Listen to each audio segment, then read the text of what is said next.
Good evening everyone, and you're very welcome back to the Justice for Aaron Brady campaign, and thank you so much for joining us once again.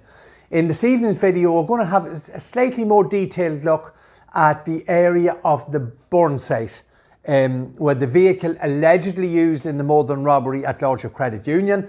So this is a blue Passat that was burned out in the area near Cady, Newtown Hamilton, in a rural part of South Armagh down near Newtown Hamilton.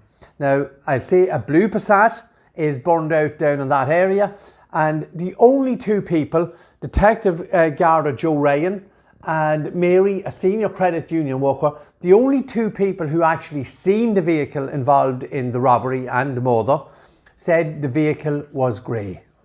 So that's our starting point, as we have mentioned on numerous occasions before. And in our previous video, we showed quite clearly and we highlighted how the DPP, in association with Garda Síochána, in a curated and narrated story pushed and peddled by Brendan Grehan and Lorcan Stain for the prosecution, created a situation where vehicles appeared, disappeared, how times and statements were manipulated to create a false narrative.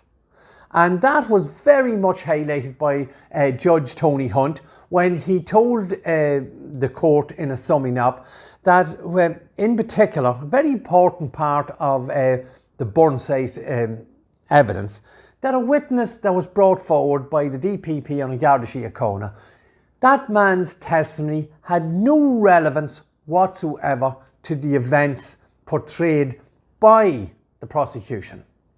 And we have always said it was a clear attempt to mislead and create a narrative that simply does not exist. And Judge Tony Hunt highlighted that very nicely when he told the court that. And we've looked at all those aspects of how the court was taken into Wonderland and vital pieces of evidence were manipulated, twisted, turned, and items were made disappear and appear to create, as we say, a false narrative. So what we're going to look at again is down in the area of the burn site, but it's more in the relationship between Garda Síochána, the DPP, and the specialist, or the so-called expert, that was brought in by the prosecution and the Irish DPP, a specialist from, alleged specialist from the UK, and how the evidence he gave and how his notes and his initial work was completely, once again, taken into Wonderland, changed, manipulated to create a story that is simply false and is a tissue of lies. So, to orientate ourselves once again, here we have the map. You can see there a point A is Lordship Credit Union where the modern robbery took place. We travelled 37 kilometres to down near Cortamlet School to the burn site, which is marked at the top of the map there at point B. And you can see there it's a 37 kilometre journey, and we have always said the possibilities of this journey actually haven't taken place, that there was some correlation between the modern robbery and the burn site. We would say is virtually impossible, because nobody would say from this area here right along the border where we live, no one would take a vehicle, a stolen vehicle that was after being involved in such a serious crime, and travel down into the heart of Newtown Hamilton and Cady and the Fuse Forest area, because firstly it's a predominantly Protestant area, which is fine, but it's also saturated, and Newtown Hamilton is the main PSNI station in South Armagh. So to actually drive a stolen vehicle towards that area, it's simply, we're saying it's impossible. It simply would not happen. So that's our starting point, and we're going to look at about 5 or 6 kilometres, about 5 kilometres just before the burn site. There was CCTV footage harvested from Cortamlet School here, and we're going to highlight these two times at 22:04 and 22:06, were two vehicles alleged to be the Passat used in the modern robbery, followed by James Flynn's BMW. And all we want to show you here is how the specialist or the expert, in association, it would seem in particular, with Garda Garrett Kenna, although during the course of the most recent trial, and indeed in certain parts of Aaron's trial, Garda Kenna did seem to be pushing the buck towards Pat Murray, Senior Investigating Officer Pat Murray, who's now retired. But definitely more so in the most recent trial, the association between the specialist in the UK and on Garda Síochána was put firmly on the shoulders of Senior Investigating Officer Pat Murray, now retired. So what I just want to have a very brief look at, if I bring up that slide there, and this is what's known as blind analysis. An expert gets CCTV footage. He's not given any details about it. He obviously, just looking at the CCTV footage, he looks at it and obviously will study it at some length and study it with due diligence and study it over a period of time. It's not something, the blind analysis is vitally important. It's not something that's done willy-nilly. And I just want to read out some of the findings of this specialist about those two vehicles at 2204 and 2206. So you can see there at the top, just above number 1, I've been directed to 2 sightings of vehicles from left to right past Cortamlet School. So obviously this is the specialist telling us he's had some interactions with Garda Síochána. It seems to be predominantly Garda Kenna, and he's been given this CCTV footage in relation to the 2 vehicles. So at 5.2.1 we can see there, car sighted at 2204 is a vehicle which initially appears to be a saloon, but as it moves through the frame appears to have a far higher taillights than headlights. Now this is in this man's initial viewing, as we say. So what we say, and indeed it's written on this expert's notes, that he believes the vehicle is an SUV. And as you can see here from this picture we've just put up here, the taillights of an SUV are higher than that of the headlights, and gives the an obvious line of trajectory that would give you or bring you to the assumption that if the taillights are higher than the headlights, it is an SUV or a Jeep of some description. But this man still, at the end of the day, put this vehicle in as a Volkswagen Passat. He also says the vehicle appears to be mid-tone, but the degree of specular reflection from the side bodywork and the poor lighting at the roads is such that the appearance of tone may be misleading. But again, his initial thoughts are that this is a mid-tone, a lighter coloured vehicle. Now the vehicle allegedly used, as they say, this blue Passat that was burned out in Compson's Road, is a dark blue Passat. And I would say, to all intents and purposes, would look black, passing any sort of light at any given time in the evening, once the evening has gone dark. So he's now changed a mid-coloured SUV into a dark-coloured Passat.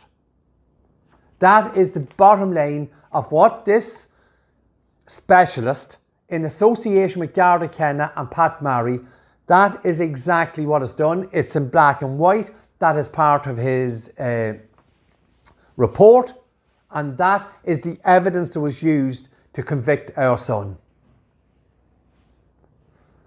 Now there's another very important part which I've highlighted before, but just to mention once again, we've seen very clearly as the car, it was a Passat that left the murder scene at Lordship Credit Union. We can see very clearly as it took off towards Dundalk that the number plate light was working very well, very clear to see that the light was working.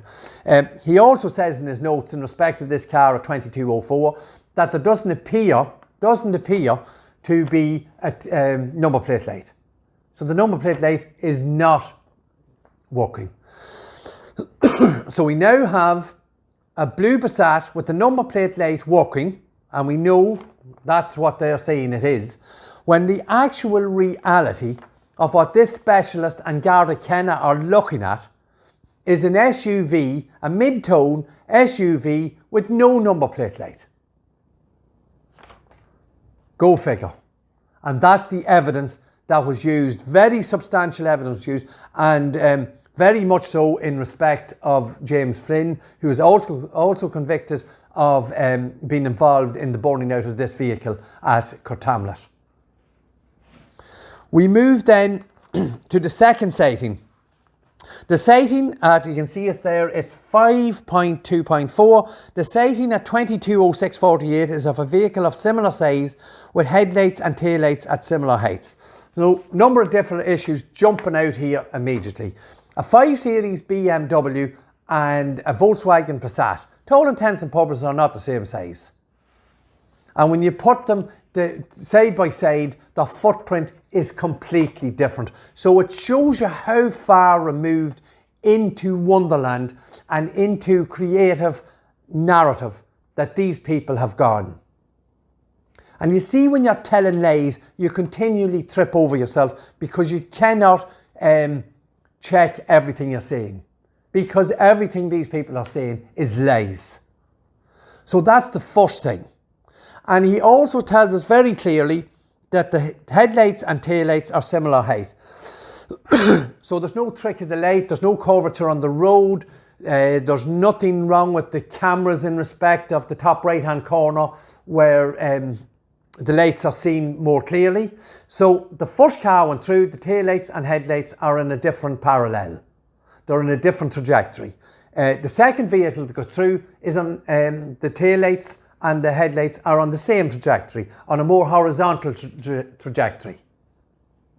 So that tells us quite clearly that the assertion that this is a Passat and a BMW is littered with lies and inaccuracies immediately.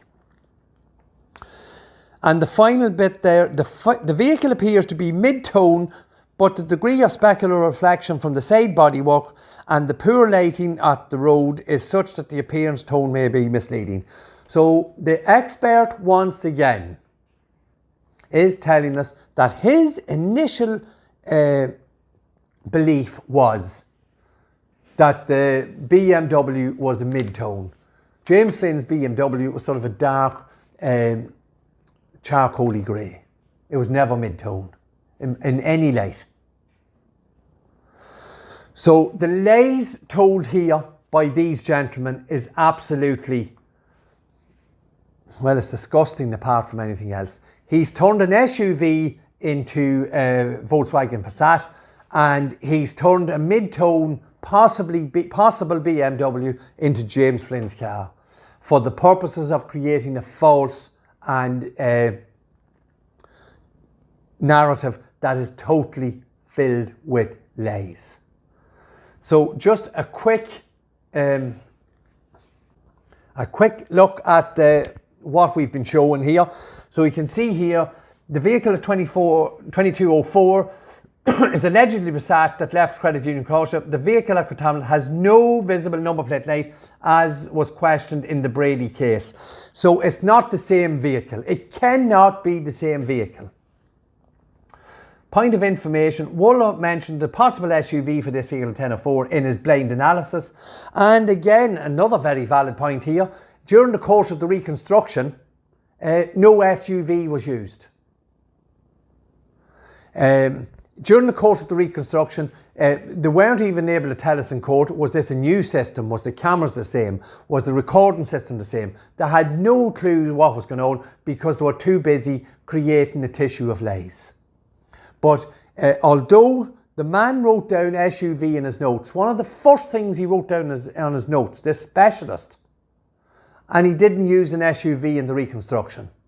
Totally unacceptable, totally unprofessional, and it shows a curated narrative and a bias towards bringing to the table the fact that this was a Volkswagen Passat when it clearly wasn't. The vehicle at 2204 would have said curvature of the camera lens causes tail lights of the vehicle to appear to be higher than the front lights. So obviously as the vehicle passes through the top right hand corner. So I've mentioned that. He's trying to cover his arse here, the specialist, because he's saying as the car goes through the top right hand corner, as you see there on the screen, that there's some sort of, this is Alice in Wonderland curvature here again, that it creates a situation where the taillights are higher than the headlights. And as we've seen, that means it was an SUV or something similar. But as you can see there, the note clearly says, does this same phenomenon occur with the vehicle at 2206? It most certainly does not. So the curvature the specialist and Garrett Kenna is talking about here has either disappeared in the space of 2 minutes, or has gone on holidays, it's gone to Alice in Wonderland. It's a fucking disgrace what these people have perpetrated to create a narrative that has created a false incarceration of a son. It's absolutely complete and total miscarriage of justice. So along with what we've explained in the previous video last week, with all the cars disappearing, times, bringing in witnesses to say they've seen 2 vehicles, to try and compensate for the farmer who only seen 1 vehicle, to try and create this narrative that there was 2 vehicles when past the farmer, when that clearly didn't happen. These vehicles here, 2204, 2206, is at 2 or 3 minutes apart, are just two vehicles with people going about their business in the Cortamlet area. So again, I hope that clears up and shows the enormity of the collusion, corruption, manipulation and the tampering with evidence there was in this vital part of a curated story that I will repeat once again, that has led to the false conviction of Aaron. And indeed there is more information that during the course of the next appeal and the retrial that will even highlight even more the carry-on of the authorities in creating this narrative that is fictional. And once again, I will say, has led to a serious miscarriage of justice. So again, hope that clears that up a little bit, and with the help of this information and more evidence came forward during the course of James Flynn and Brendan Trainor's trial, we'll be able to show obviously how the gang, although there never was a complete gang in respect of and in relation to Aaron Brady, how that has totally dissipated and it is no longer and never was viable. But I'm not sure if I can say this correct or not, but it's even less viable than when it was never viable. It's even more so less viable. So we'll continue to bring this information forward. We'll continue to put pressure on the authorities to show or to contradict anything what we have said. Way over 200 videos now and not one contradiction, not one scintilla from Graham, Stain, the DPP and Garda Síochána, some nonsense that the possible contempt of court. That is the height of their response to all the work we have done. And we'll continue to do more work, and we'll continue to tell the authorities we have more evidence. It is in there. We have more evidence in how they have manipulated and tampered with vital information, details, times and vehicles in respect of these false convictions. Once again, thank you for joining us. Please continue to like, comment and share. Again, I repeat, we are being seriously shadow banned and all sorts of attacks on all Aaron's social media outlets. So we do need you to hit those buttons to like, comment and share and get Aaron's story out there. Once again, thank you for watching and we'll see you soon at the next video. Thank you.